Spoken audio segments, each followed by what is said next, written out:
नमस्कार, तुम्हा सगळ्यांचं स्वागत आहे मुंबई तकच्या चर्चा तर होणार या कार्यक्रमामध्ये. आज आपल्याला चर्चा करायची ती म्हणजे सध्या महाराष्ट्रामधल्या पोलिसांचं नेमकं काय चाललंय. खरं तर विभागाचं काय चाललंय असं आपण म्हणू शकतो.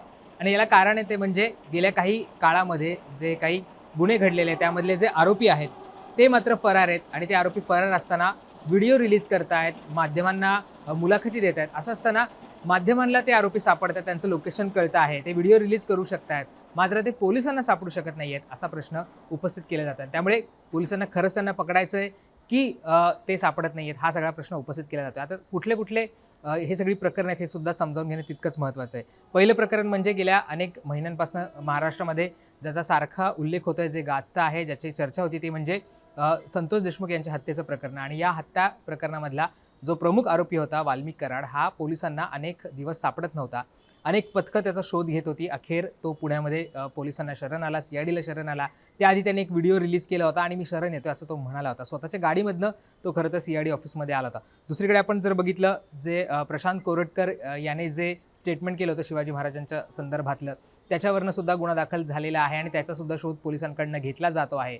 कोरटकर अजूनही न्यायालयात हजर झालेले नाही किंवा पोलिसांना शरण आले नाहीये. एकीकडे त्याच्या घरी पोलीस सुरक्षा लावली जाते. कोरटकर व्हिडिओ रिलीज करतो, परंतु तो पोलिसांना सापडत नाही. त्यामुळे त्याच्यावर सुद्धा प्रश्नचिन्ह उपस्थित केला जातोय.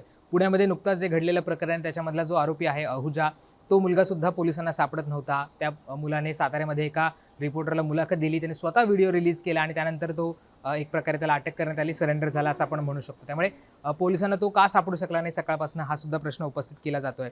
आणि सध्या जे प्रकरण गाजते ते म्हणजे खोक्याचं प्रकरण, ज्याच्यामध्ये खोक्याची गाडी आता पोलिसांनी जप्त केलेली आहे. त्याने एका माध्यमांना मुलाखत सुद्धा दिलेली आहे. असं असताना खोक्या फरार का आहे असा सुद्धा प्रश्न उपस्थित केला जातो आहे. आणि शेवटी आपण बघितलं तर कृष्णा आंधळे हा आरोपी तर अद्याप फरारच आहे, त्याचा ठाव ठिकाणा सुद्धा लागू शकला नाही. त्यामुळे अर्थातच निलेश, एक असा प्रश्न विचारला जातो की माध्यमांना हे आरोपी सापडत आहेत, त्यांच्या मुलाखती होत आहेत, ते स्वतः व्हिडिओ रिलीज करत आहेत, पण पोलिसांना सापडत का नाही आहेत? मग खरंच त्यांना पकडायचं आहे का ते खरंच सापडले जात नाही आहेत?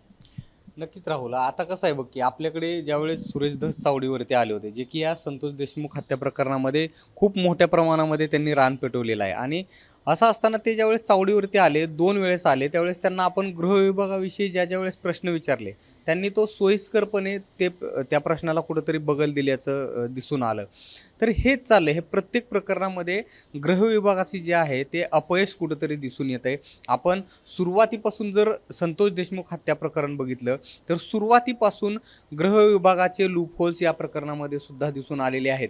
आपण बघितले राहुल की या प्रकरणामध्ये अनेक पोलिसांना निलंबित करण्यात आले. याचं कारण होतं की त्यांची कुठंतरी कामामध्ये झालेली कचुराई म्हणा किंवा आरोपींना प्रत्यक्ष केलेली मदत, हे त्याचं कारण होतं. आणि त्यानंतर जसं की तू सांगितलंस की वाल्मिक कराड जवळपास महिनाभर तो आरोपी फरार होता आणि त्यानंतर त्यानं व्हिडिओ रिलीज केला आणि तो स्वतः येऊन तिथं CIDच्या कार्यालयामध्ये शरण आला, म्हणजे तो पोलिसांना सापडला नाही. त्यानंतर याच प्रकरणामधले काही CCTV फुटेज म्हणा किंवा अनेक म्हणजे गौप्यस्फोट असतील, हे अंजली दमानिया म्हण किंवा सुरेश धस किंवा माध्यमांनी समोर आणले. म्हणजे ज्या गोष्टी अंजली दमानियांना बाहेर काढाव्या लागतात, ज्या गोष्टी सुरेश धसांना बाहेर काढाव्या लागतात किंवा ज्या गोष्टी माध्यमांच्या हाती येतात, त्या गोष्टी पोलिसांकडे आधी येत नाहीत. ही सुद्धा कुठंतरी खूप विचार करायला लावणारी गोष्ट आहे.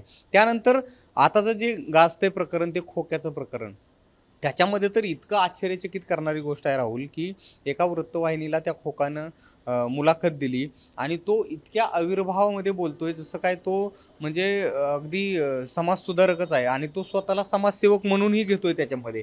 आणि त्याच्यामध्ये तो असं सांगतोय की मी समाजसेवा करतोय, मी एका शाळेमध्ये जाऊन तिथं मुलांना म्हणजे धमकावण्याच्या टाईपमधला तो व्हिडिओ आहे. तर तो त्याच्यामध्ये असं म्हणतो की मी ते चांगल्या ह्याच्यासाठी त्यांना धमकावतोय.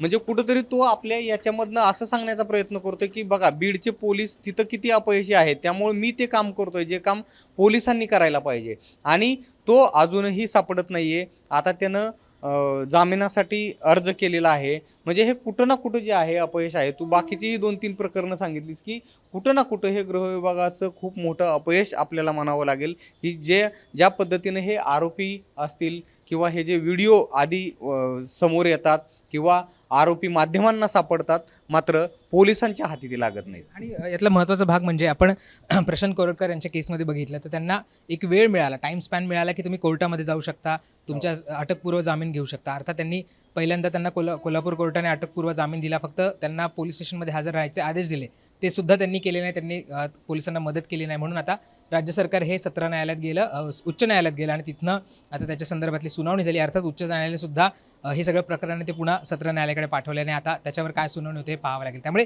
एक टाइम स्पॅन मिळतो आरोपींना की त्यांनी अटकपूर्व जामीन घ्यावा या सगळ्या संदर्भातला. पुण्यातल्या केसमध्ये आपण जर बघितलं तर जी सकाळी घडलेली घटना होती साधारण, तरीसुद्धा पोलीस त्या मुलाला शोधू शकले नाही, त्याच्या घरच्यांना ते शोधू शकले, त्याची गाडी पोलिसांना सापडते. मात्र तो मुलगा कुठे गेला, तो काही कुख्यात गुंड नाही आहे किंवा कुख्यात असा आरोपी नाही आहे की जो सापडणं शक्य नाही आहे. इतक्या टेक्नॉलॉजीचा आहे, AI टेक्नॉलॉजी आहे, CDR वरनं लोकेशन कळतं. तो मुलगा व्हिडिओ रिलीज करून तो लोकांपर्यंत पाठवतो, माध्यमांपर्यंत पाठवतो, परंतु पोलिसांना मिळत नाही. हे सुद्धा या सगळ्या संदर्भातलं आपण म्हणतोय की असं कसं होऊ शकतं, असा प्रश्न उपस्थित केला जातो. आणि अर्थात खोक्याचं, की खोक्याची गाडी पोलीस जप्त करू शकतात, ती पोलीस स्टेशनला आणू शकतात, पण तो व्यक्ती मिळत नाही. तो एका वेगळ्या गाडीमधनं फिरतोय, तो माध्यमांना प्रतिक्रिया देतोय, मुलाखती देतोय. त्यामुळे खरंच अशी व्यक्ती सापडणं पोलिसांना खरंच शक्य नाही आहे का? कारण पोलिसांकडे इंटेलिजन्स डिपार्टमेंट्स असतात, पोलिसांकडे अनेक क्राईम ब्रांच सारखी ब्रँच असते जी या सगळ्या गुन्ह्यांवर लक्ष ठेवत असते, त्यांचा गुन्हेगारांचा शोध घेत असते. इतकी टेक्नॉलॉजी असताना, इतक्या साधन सामुग्रीनी पोलीस यंत्रणा ही सज्ज असताना असे आरोपी सापडत नाही. त्यामुळे अनेक प्रश्न या निमित्ताने उपस्थित होतात. आणि खरंच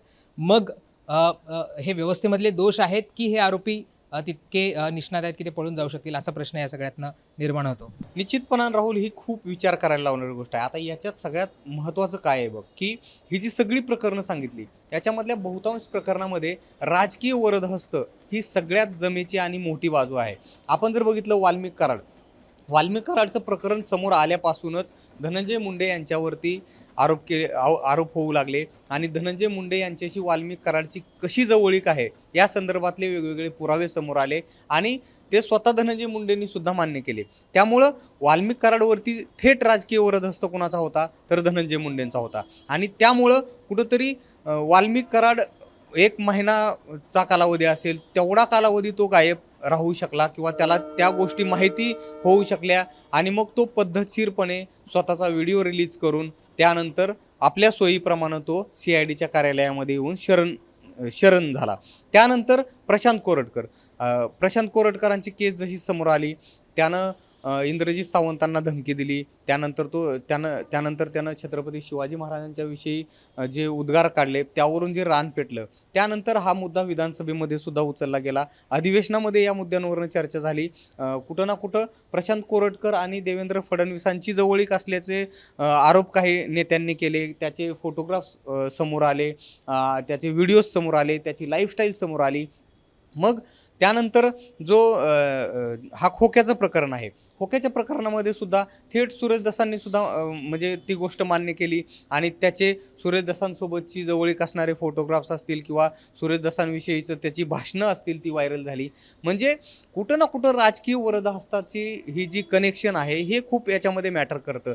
मग यांना हे जे आरोपी आहेत, हे आरोपी निर्भीड होण्यामागं नेमकं काय आहे तर हेच आहे ना, की कुठं ना कुठं त्यांच्या मागे असलेलं हे जे बॅकिंग आहे त्यामुळे हे निर्भीड असतात, निवांत असतात आणि आपल्या सोयीनुसार मग ते माध्यमांसमोर येतात, माध्यमांची मुलाखती देतात. त्यांना कुठंही पोलिसांची भीती वाटत नाही, त्यांना कुठंही सिस्टमची भीती वाटत नाही. मग ते आपल्या मनाला वाटेल तशा गोष्टी करतात आणि आपल्या सोयीनुसार मग आधी जामिनासाठी प्रयत्न करतात.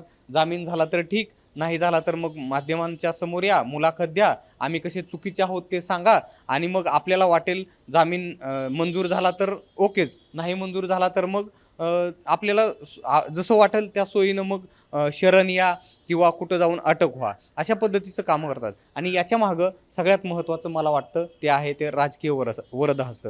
या गोष्टी कुठं ना कुठं राजकारण्यांनी सुद्धा आता लक्षात घेणं गरजेचं आहे. कारण आपण बघ, प्रत्येक गुन्ह्यांची घटना ज्यावेळेस येते त्यामध्ये कुठं ना कुठं कुठल्या तरी राजकीय नेत्याचं कनेक्शन जोडलं जातं किंवा ते कनेक्शन असतं. कुठलीही गुन्ह्याची घटना काढून बघितलं आपण तर त्याच्यामध्ये हे समोर येतच. त्यामुळे अर्थातच राजकीय कनेक्शन जर या सगळ्यातनं बाजूला झाले तर पोलिसांना हे गुन्हेगार शोधणं इतकं काही अवघड नाही आहे आणि पोलीससुद्धा त्या पद्धतीने त्यांचं काम करतील आणि अर्थातच कायदा सुव्यवस्था राहण्यासुद्धा मदत होईल आणि अशा पद्धतीच्या ज्या घटना आहेत किंवा गुन्हे आहेत हे सुद्धा रोखायला पुढच्या काळामध्ये मदत होऊ शकते. अर्थात आता हा खोक्या माध्यमांना सापडल्या, पण पोलिसांना सापडतो का हे सगळं पाहणं महत्त्वाचं असणार आहे. पण तुम्हाला या सगळ्या प्रकरणांबद्दल काय वाटतं? पोलिसांच्या भूमिकेबद्दल काय असेल किंवा गृह विभागाच्या भूमिकेबद्दल असेल, सिस्टीमबद्दल तुमची काय मतं आहेत हे आम्हाला कमेंट करून सांगायला विसरू नका. आणि अजूनही मुंबई तकला सबस्क्राईब केलं नसेल तर ते सुद्धा करायला विसरू नका. धन्यवाद.